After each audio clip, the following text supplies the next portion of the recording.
Think about what Jesus did when he was here. What did he do? He came alongside people that were from the village, and he took the little children and he blessed them. He fed people who were hungry. He healed the people who were sick, who needed him. He gathered the great masses, and he taught the Word of God, and he gathered a small group, and he discipled and ministered to them. And I can say that's what we're doing. We're making disciples. We are coming alongside these kids and we're saying, we know that you don't have a place to live. Come live with us.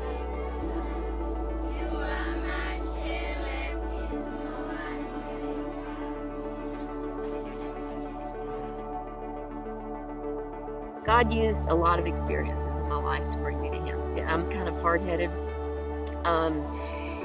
So we had really had somewhat of a difficult life. I had been divorced and was remarried to what I consider my soulmate. But it was a difficult transition, trying to merge and blend two families. So I had a 15-year-old daughter at the time. Her name was Allison, and she was really, really struggling. And everything I did, she was getting worse. And one night, I think I had realized God brought me to the point where I knew that I had to do something different. And I remember sitting and arguing with God and thinking, I just need to rededicate my life. I just need to give more in church. I just need to be a Sunday school teacher. And none of that was really working at that moment. And so I just said, okay, I give up. The first time our church offered a trip to do medical work, I was like, count me in, I want to go. And so Richard and I started volunteering and going on a lot of just mission trips because that was our heart. And the first time that we were asked to lead a mission trip to Bolivia, South America, I had no idea where Bolivia was. And but we said, yes, we'll go. The trip itself was difficult. We had a lot of medical challenges that week, and I was very frustrated at times and very discouraged. The night before we were supposed to leave, I just went to bed very, very discouraged.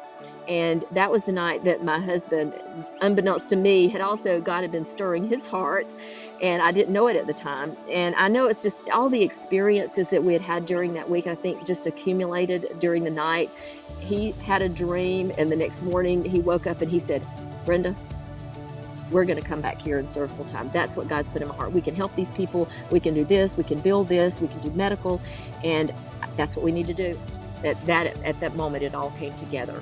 And so it was that morning in Cochabamba in August of 2002 that we made the decision that we were going to sell everything and move back to Bolivia. We formed Helping Hands Foreign Missions and got all the paperwork for that and started speaking to anyone who would open their door. And that was the other thing that we just did by faith, because of course we didn't have enough money going on the field to do everything that we felt like God had called us to do. But we found out that he would bring this much money. Okay, now we can move. He'd bring this much money. Okay, now you can do this. And then you get a little bit more, and now you can do this. And that's, just looking back, that's just reminds me of God's faithfulness.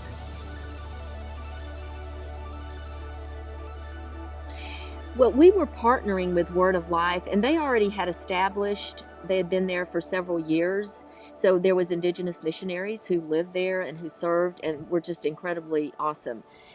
They were great evangelists, and their mission is to reach youth for Christ. Our vision that God had given us was to come alongside them and to build a permanent campsite for them. So of course the first thing is we had to find land. But once we bought the land, we used money where we sold our house and everything back in the United States. That's what we used to buy land. And so then that was all over with. So then it was like, okay, who else can we call and, get some money to build the next thing? Just seeing the whole picture, it was probably one of the most exciting times. We were so excited about what was going on, and teams were coming to help build, and they would get excited and they would go back and share. And that's how we were raising money. Teams would come, see the ministry and what we were doing, go back and share.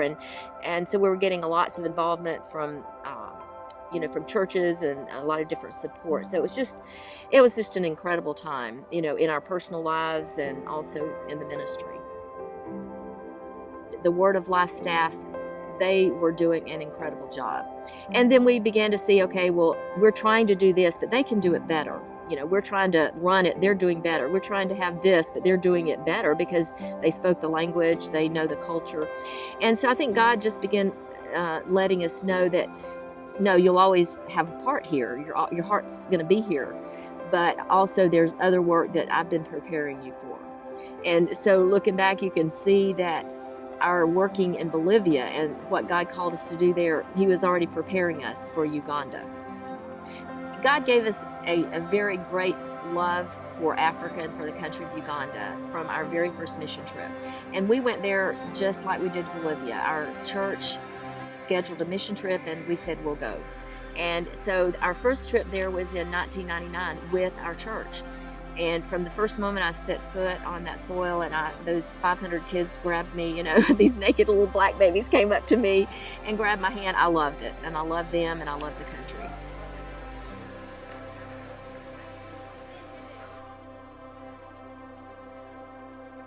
That was a vision that he had given us, maybe the beginnings of it years before. But maybe in 2009, he began to really just cement that in our hearts, was to build a children's village, a complete village where we could not just go and help the kids and send them to school or feed them for a day, but where we could bring them in off the streets if they needed a home, and we could give them a home, raise them up, disciple them, teach them to know Jesus, and then eventually those kids would be maybe running Helping Hands, or they would be going out as a doctor or as an evangelist, as a preacher, and just taking those kids and raising them up. Aside from poverty, there's witchcraft, there's illiteracy, which is a huge void, because if you can't read the Bible, you don't know what God's saying. So it was just seeing those things and God putting a burden in our hearts to not just go and feed the children, that they needed to know Jesus, and that would be what would change their hearts. It wouldn't be just us going and feeding and then going back to our own worlds.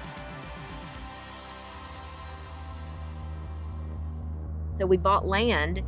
We bought 133 acres in March of 2012. So that was really the beginning stage of the Village of Eden. We had been raising money for land, and we had been sharing the vision with anyone who would listen about the Village of Eden. And we had a banquet planned in 2010. It was in August. And about a week after we arrived home, Richard had a headache and just said, okay, well, I'm not sure what's going on. He would rest for a little while, and then he would just get up and go to work again. And just trying to think back on that time, he is such a strong person, was never sick, never went to the hospital, never went to the doctor, never got a checkup. You couldn't get him into the doctor's office. So we mentioned, well, maybe you should go in, get a checkup. Maybe let's go check. No, I'm fine. I'll be good tomorrow. And then the next day he would be fine. About 2 or 3 days after he started feeling bad, I began to get the sense that this was something maybe that was more serious, but I still couldn't get him to go to the doctor. And on Friday morning, he got up and took a shower, and then he went back to bed, which he would never have ever done. And I went in to check on him because he had felt bad the night before. So I went in to check on him, and he couldn't get out of bed. And so I took him to the emergency room. And at that time, he was diagnosed with cerebral malaria. And this was something that's very rare, even though many people in Uganda get malaria. Cerebral malaria is not common. And he became worse during that evening. And then the following morning, we realized that he was not going to survive. So around noon on Saturday, he died.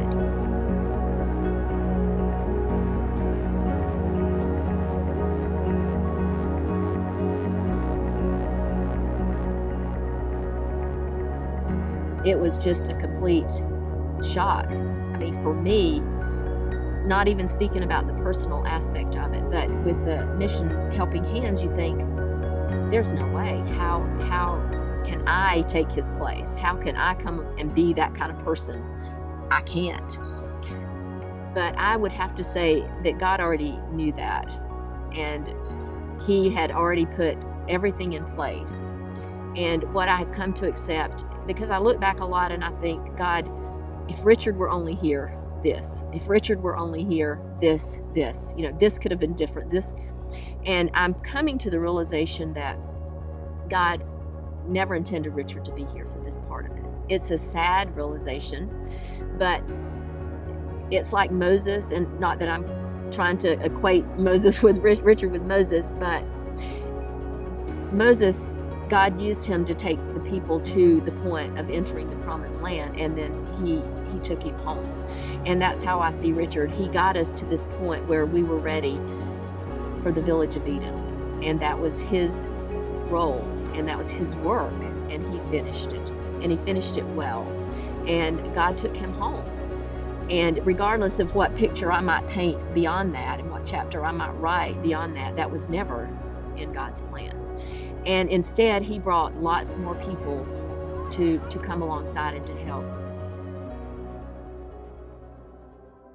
It's been an incredible journey, but through it all, what I can see is just the hand of God and how faithful He is. It's not about Richard, it's not about me.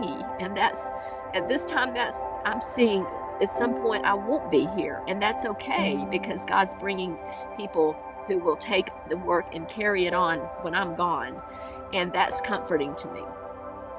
God's faithfulness. And I see the village of Eden not as the end all. There was always that next work that God has for us. So I certainly believe God has another work for us. God has given us a vision to reach out into those areas that are the most difficult, where maybe as an American, I may not be able to go, but if we teach and train and provide support and provide the means for these youth and for the others to go that we are training, then we can reach those places that are the most difficult. God, you're going to take this child who today we brought in off the street, and in 1 year, 5 years, 10 years, he's going to be the child who reaches those people in Somalia, or he's going to be the child that you send out to be an evangelist, to reach many, many millions of others. So I think that I would like for people to see that it would be coming alongside and us serving together and investing in God's kingdom work that will show fruit not only now but in years to come.